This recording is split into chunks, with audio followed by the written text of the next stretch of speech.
Hispanic Heritage Month kicked off this week, and as a history nerd, why not look back at some of the notable acts of valor by Hispanic Americans in military history? If you were ever in the Coast Guard, you might have graduated from, or at least have gone to a few times, the Seaman Apprentice William Flores Gymnasium.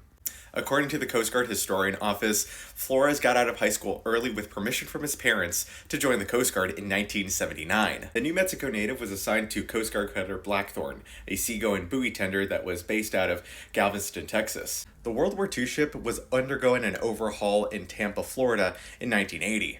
On the night of Monday, January 28, the Blackthorn was making its way home through Tampa Bay. There were other ships in the area, like a passenger ship and the SS Capricorn, a tanker.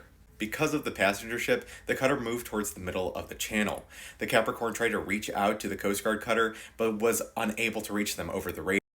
The ships couldn't see each other because of the glare produced by the passenger ship. When they finally could see each other, corrective actions were made, but it was too late and the ships collided. Officials say as the ships tried to move away from each other, Capricorn's anchor got stuck in the hull of the Blackthorn and peeled it open. With less than a year out of boot camp, Flores stayed on board.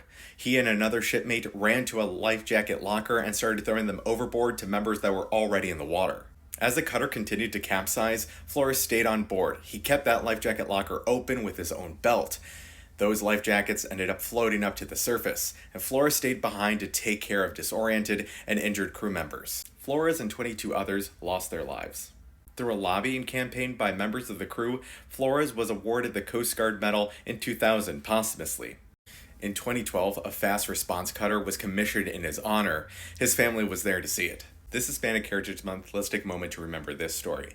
And if you have a suggestion of another person I should talk about, leave that comment below. You can read more about Flores at some of these links.